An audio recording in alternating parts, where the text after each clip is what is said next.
नमस्कार, news India देख रहे हैं आप। आपके साथ मैं हूं चारुल शर्मा। बुलेटिन की शुरुआत करें एक बड़ी खबर के साथ। फिरोजपुर में हथियारों का जखीरा बरामद हुआ है। पंजाब के फिरोजपुर से ये बड़ी खबर आपको बता दें, जहां पर हथियारों का जखीरा बरामद हुआ है। बीएसएफ ने हथियारों का जखीरा बरामद किया है और इसमें 3 AK-47 और 6 खाली मैगजीन बरामद की गई हैं। 30 बोर की 100 गोलियां भी बरामद की गई हैं। बीएसएफ को हथियारों का जखीरा बरामद हुआ है। देखिए, फिरोजपुर से बीएसएफ ने हथियारों का ये जो जखीरा है इसे बरामद किया है। 3 AK-47 बरामद की गई हैं। तस्वीरें भी आप देख सकते हैं। बीएसएफ की इस कार्रवाई के बाद ये तस्वीरें दिखाई गई। किस तरह से 3 AK-47 आप देखिए और 30 बोर की 100 गोलियां भी बरामद की गई हैं। कुल मिलाकर बीएसएफ को ये बड़ी कामयाबी मिली है, जहां पर हथियारों का जखीरा बरामद किया गया है। फिरोजपुर से ये बड़ी कामयाबी।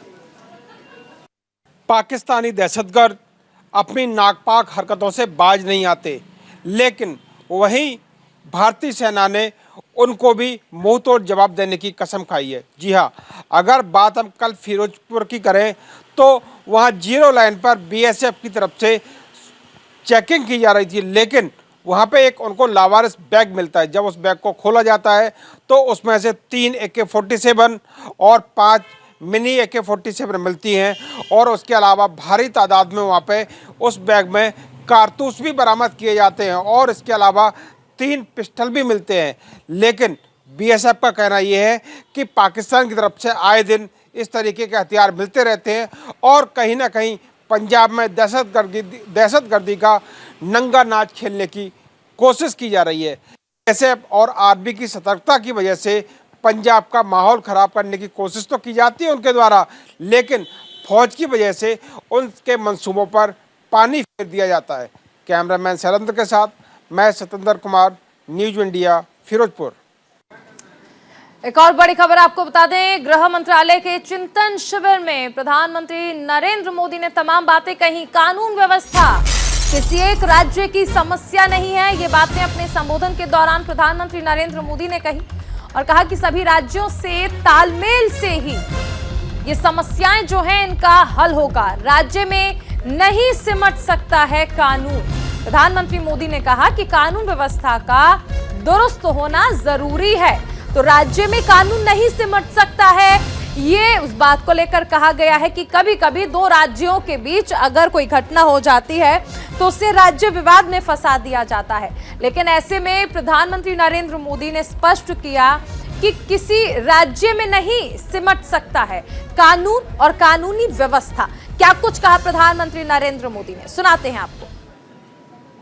संविधान में भले कानून और व्यवस्था राज्यों का दायित्व है, लेकिन ये देश की एकता अखंडता के साथ भी उतने ही जुड़े हुए हैं। सूरजकुंड में हो रहा गृह मंत्रियों का ये चिंतन शिविर कोऑपरेटिव फेडरलिज्म का भी एक उत्तम उदाहरण है। हर एक राज्य एक दूसरे से सीखें, एक दूसरे से प्रेरणा लें, देश की बेहतरी के लिए मिलजुल करके काम करें। ये संविधान की भी भावना है और देशवासियों के प्रति हमारा दायित्व भी है। एक और बड़ी खबर आपको बता दें, गृह मंत्रियों के चिंतन शिविर में अमित शाह ने बड़ा बयान दिया। लोगों को आंतरिक सुरक्षा से जोड़ना हमारा लक्ष्य है। सुरक्षा के लिहाज से आज कई समस्याएं हैं। गृह मंत्री अमित शाह ने चिंतन शिविर में ये बातें कही हैं। चिंतन शिविर में राज्यों से जो सुझाव मिले हैं उन्हें गृह मंत्री की ओर से अच्छा बताया गया।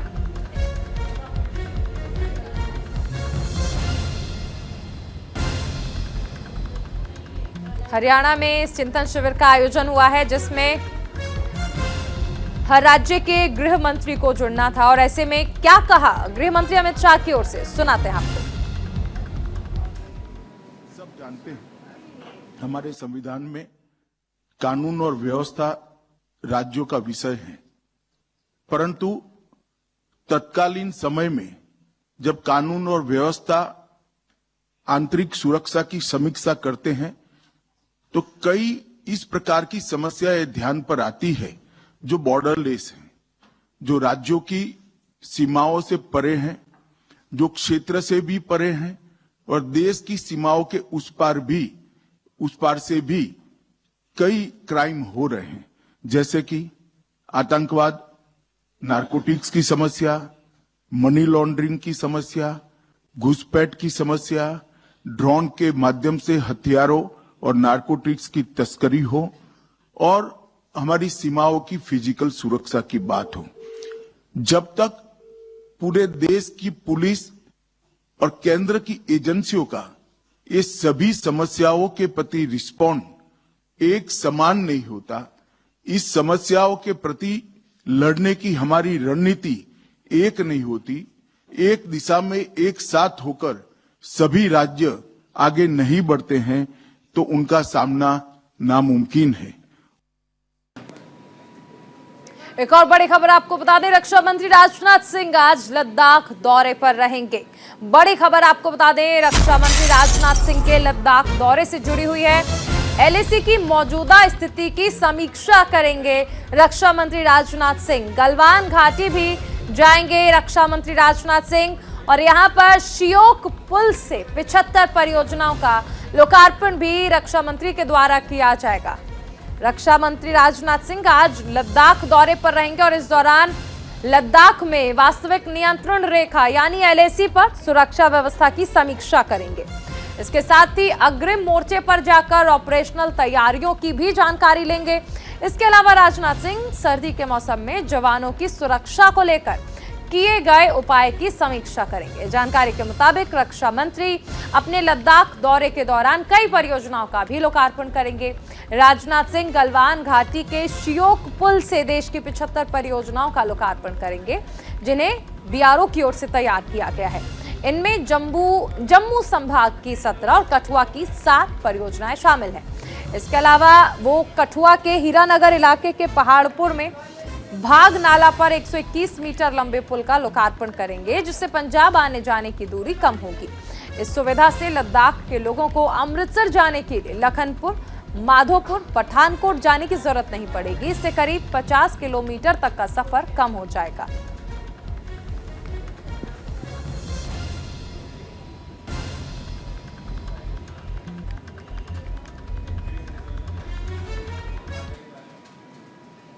वहीं दिल्ली के मुख्यमंत्री अरविंद केजरीवाल ने प्रधानमंत्री नरेंद्र मोदी को पत्र लिखा है और इस पर नोटों पर लक्ष्मी गणेश की तस्वीर लगाने की मांग की गई है। ये पत्र भी आप देख सकते हैं, आपके टेलीविजन स्क्रीन पर हम दिखा रहे हैं।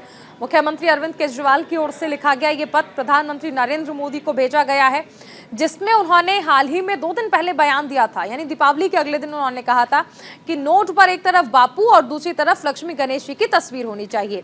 अब इसी बात का जिक्र करते हुए प्रधानमंत्री नरेंद्र मोदी को खत लिखा है मुख्यमंत्री अरविंद केजरीवाल ने। 2 दिन पहले प्रेस कॉन्फ्रेंस कर केजरीवाल ने इसकी मांग की थी।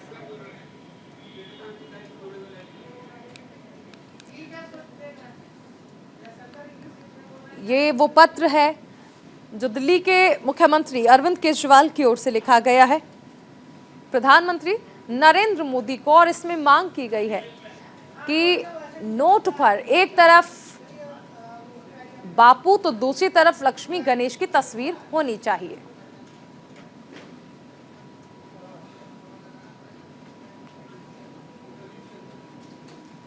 आजम खान को रामपुर एमपी एमएलए कोर्ट से बड़ा झटका लगने के बाद चुनाव आयोग ने अखिलेश यादव पर शिकंजा कसा है। चुनाव आयोग ने सपा अध्यक्ष अखिलेश यादव को नोटिस जारी कर उनके लगाए गए आरोपों का सबूत मांगा। आयोग ने कहा कि सपा अध्यक्ष इस बारे में 10 नवंबर तक सबूत उपलब्ध कराएं। अखिलेश यादव ने 29 सितंबर को आरोप लगाए थे कि चुनाव आयोग ने बीजेपी के पन्ना प्रमुख के निर्देश पर हर विधानसभा क्षेत्र से 20,000 यादव मुस्लिम मतदाताओं के नाम मतदाता सूची से हटा दिए। कुछ लोगों को तो एक बूथ से दूसरे बूथ पर ट्रांसफर किया गया। अखिलेश यादव ने कहा कि यूपी में जो सरकार बनाई गई वो जनता की बनाई हुई नहीं है, ये सरकार छीनी हुई है। यूपी में पूरी की पूरी मशीनरी लगाकर जनता की बनाई हुई सरकार छीन ली गई।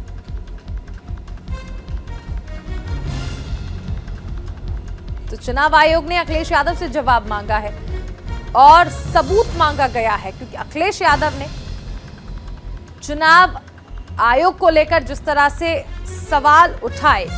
शेखर आनंद हमारे साथ बने हुए हैं। शेखर, ईसी ने सबूत मांगा है कि आपने आरोप तो लगा दिए हैं, लेकिन आपके आरोपों की आखिर क्या बेस था? किस बेस पर, किस आधार पर आपने इतना बड़ा इल्जाम लगा दिया?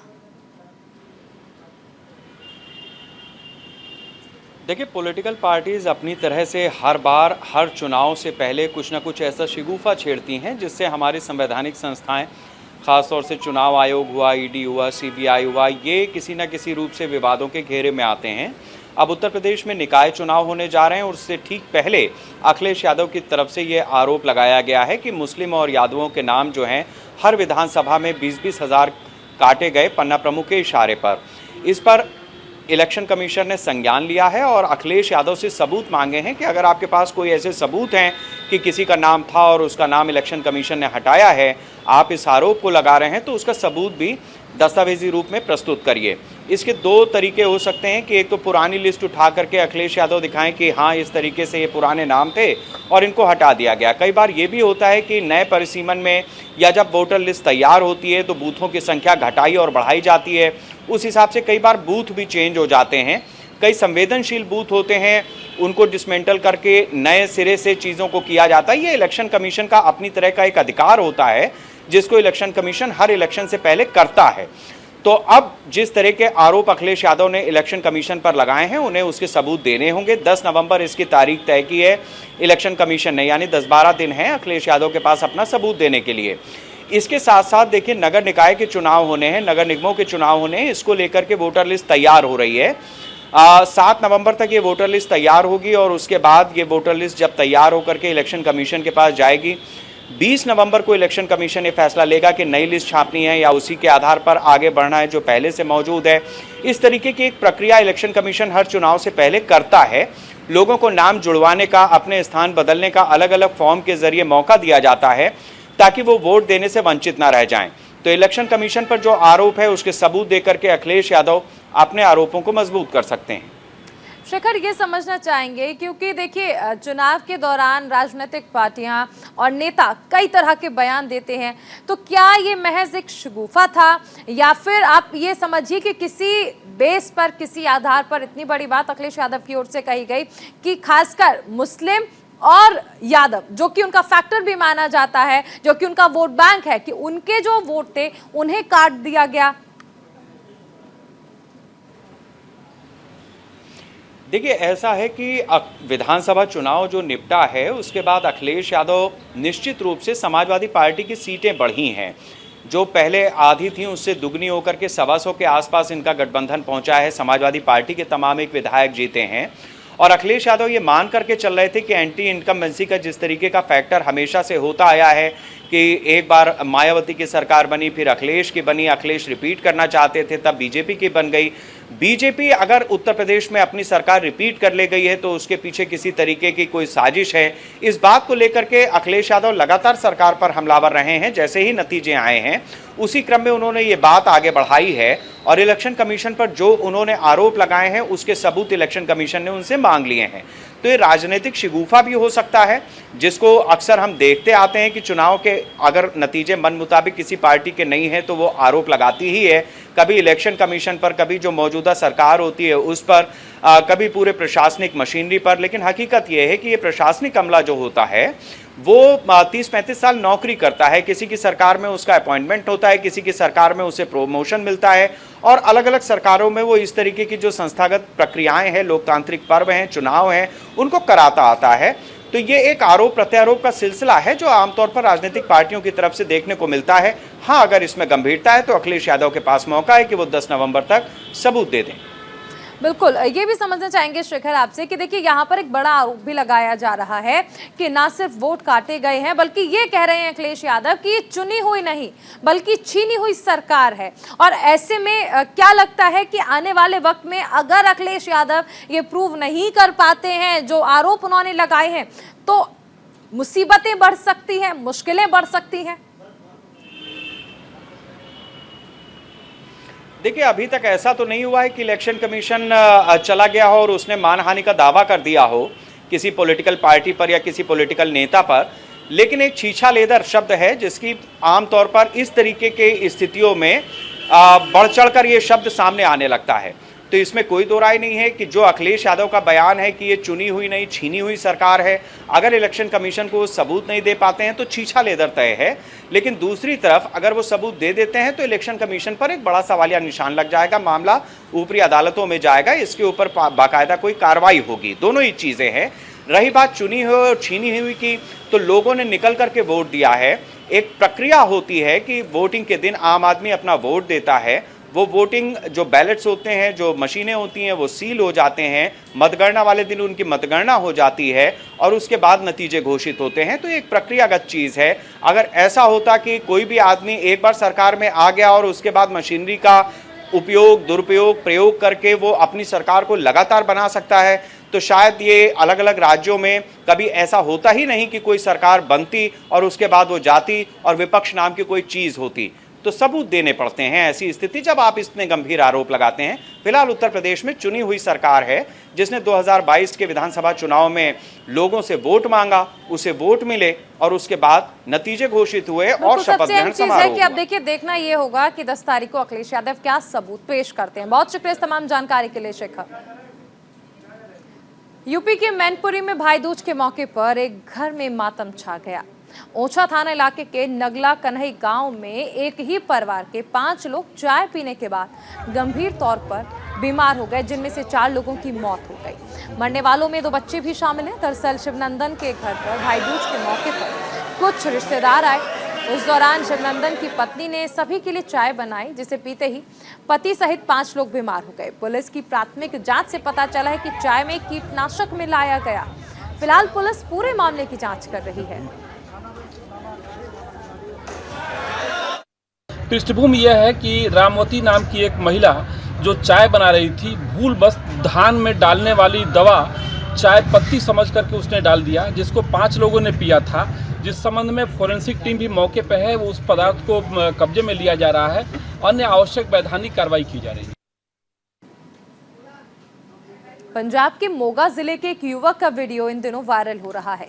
सऊदी अरब के मस्कट से मोगा के निहाल सिंह ने इस वीडियो को बनाकर भेजा है, जिसमें वो भारत सरकार से मदद की गुहार लगा रहा है। वो इस वीडियो के जरिए बता रहा है कि मस्कट में उसके साथ देश के दूसरे राज्य के युवक फंसे हैं, कंपनियां उनका शोषण कर रही हैं। वो ये भी बता रहा है कि वो यहाँ पर भूखा प्यासा है और इसके साथ ही उसके साथ मौजूद लोगों पर भी अत्याचार किया जा रहा है और उनका शोषण हो रहा है।